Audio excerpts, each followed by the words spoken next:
ہوتی رہی، اگر آپ قدم قدم پہ اس طرح سے بے ہوش ہوتی رہی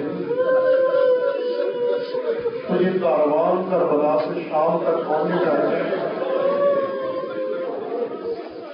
چھوٹے چھوٹے شہداء کے یتیموں کو کون سنبھالے؟ میری بہن جب شام غریبہ ہو جائے گی، محنت چل جائے گی، بچے سہاراؤں میں چلے جائیں گے، مقتل کی طرف چلے جائیں گے، کون ان بچوں کو اکٹھا کرے گی؟ شہید مطہر رضوان اللہ علیہ فرماتے ہیں اس جملے کے بعد پھر جتنا وقت گزرتا گیا ہر لحظے شجاعت زینب میں اضافہ ہوتا گیا، عزم زینب مختصر ہوتا گیا، پھر بے ہوش نہیں ہوئی۔ اس وقت بھی بے ہوش نہیں ہوئی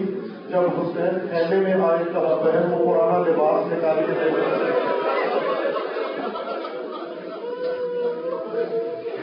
پھر بے ہوش نہیں ہوئی، روتے ہوئے پوچھتی ہے بھائی آخری وقت آ گیا، حسین آخری وقت آ گیا؟ میں نے سنا ہوا تھا جب حسین پرانا لباس پہنے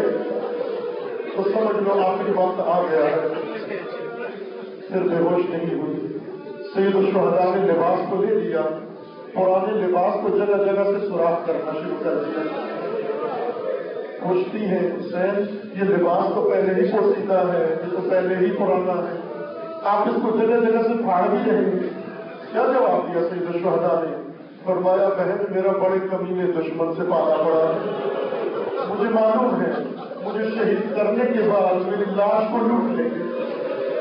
اس لیے پرانا لباس پہن رہا ہوں۔ سنیں غیرت مند امام کا جملہ، غیور امام کا جملہ سنیں کیا فرماتے ہیں؟ اس لیے یہ پرانا لباس پہن رہا ہوں اصلی لباس کے نیچے کہ جب آ کر میری لاش کو لوٹ لیں شاید اس لباس کو پرانا سمجھ کر چھوڑ دیں، اور میں پسند نہیں کرتا کہ پس شہادت کی میرا تن مریان ہو جائے، میرا تن مریان ہو جائے، میں پسند نہیں کرتا کوئی میرا تن مریان دیکھے۔ تب بھی بے ہوش نہیں ہوئی۔ سید الشہداء نے جب ودا کیا بیویوں سے بے ہوش نہیں ہوئی، اور جب پیچھے کھڑے ہو کر ندائیں لگا رہی تھی مہدن مہرا یمن الزہرا، ارے فاطمہ کے بیٹے اگر آہستہ آہستہ جانو، اس وقت بھی بے ہوش نہیں، اس وقت بھی بے ہوش نہیں۔ اور پھر وہ منظر، وہ قیامت کا منظر جس نے کربلا کے دشت کو ہلا دیا، جس نے عرش خدا کو ہلا دیا، جس نے آسمان کو ہلا دیا، جس نے ہر چیز کے آنسو نکال دیے، فریادیں کرتی ہوئی جب ایک ٹیلے پر آ کر کھڑی ہوئی، جب شمر قدر میں آتا ہوا گیا،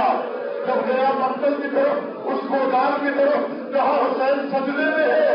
سجدے میں ہے، زانو اٹھا کر پشت حسین پہ لگتا ہے، زینب سے خیمہ ٹوٹ گیا، آگے ٹیلے کے اوپر تل زینبیہ پہ کھڑے ہو کر دیکھ کر فریادیں کرتی رہی، واہ حسین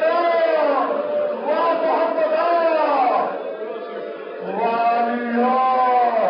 واہ مظلومہ واہ مرغبہ۔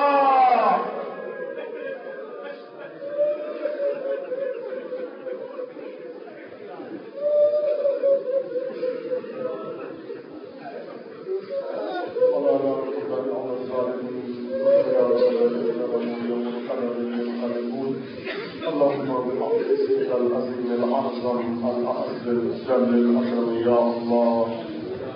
يا الله يا الله يا الله يا الله يا الله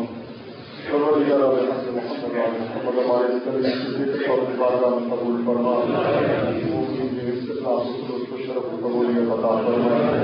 جو مومنین اس دنیا سے کرنے والے جوار رحمت و مقام نصیب فرما، جو مریض ہیں انہیں شفاء کاملہ نصیب فرما۔ پروردگار بحق محمد وعلى محمد سے سب سے پہلے زندگی کی حالت نازک ہے، ان کے لیے تمام دعا دیجیے، اور اس مومن میں اپنی خالہ کے لیے جو بہت شدید تکلیف میں اور ہاسپٹل میں ہیں ان کے لیے دعا تمام دعا کے بعد انسانی پروردگار بحق محمد وعلى محمد بحق شہداء کربلا بحق حضرت زینب الاولیاء پروردگار تمام مرضى اسلام سمیت ان مریضوں کے لیے تمام دعا کیجیے، جلد از جلد شفا کاملہ نصیب فرما۔ پروردگار جو ملک سے دعاؤں کو مستجاب فرما، جو سارے حاجات کے حاجات کو پورا فرما، کسی مشکل و مصیبت میں گرفتار رسالت کے تمام مسائل مشکلات کو برطرف فرما، پروردگار عالم اسلام کو اس ظلم و ستم سے نجات عطا فرما، غزہ اور فلسطین کے مظلوموں کو نجات عطا فرما، مظلومین عراق و فلسطین کشمیر کو نجات عطا فرما، ان ظالمین کو ظلم سمیت اس کو نابود فرما، امریکہ اور اسرائیل کا خاتمہ فرما، ان کے حامیوں کو رسوا فرما، حماس اور حزب اللہ کو کامیابی عطا فرما، سید مقابل سید حسن نصر اللہ کی حفاظت فرما، رہبر انقلاب اسلامی کا سایہ دراز فرما، انقلاب اسلامی کو دشمنوں کے شر سے محفوظ فرما، مملکت پاکستان کی حفاظت فرما، اس ملک کے دشمنوں کو نیست و نابود فرما، اس ملک کے اندر ناامنی اور دہشت گردی پھیلانے والوں کو نیست و نابود فرما، ان کی سرپرستی کرنے والوں کو رسوا فرما، پروردگار حق محمد علیہ محمد عزاداران سید الشہداء علیہ السلام جہاں کے لیے اپنے سائے سامان محفوظ فرما، دشمنان عزاداری کو نیست و نابود فرما، امت مسلمہ کے اندر اتحاد اتفاق برقرار فرما، ملت پاکستان کے اندر اتحاد اتفاق برقرار فرما، ملت تشیعوں کے اندر اتحاد اتفاق برقرار فرما، اپنے ولی حق ولی اللہ العظم اجل اللہ تعالی فرج الشریف کا جل کر ظہور فرما، ہمیں حضرت عوام و انصار میں سے ہونے کی توفیق عطا فرما، تمام مرحومین کے لیے مومنین و مومنات کے لیے بالخصوص شہداء کے لیے وبالاخص امام شہداء حضرت امام خمینی رضوان اللہ علیہ کے لیے سورۃ فاتحہ۔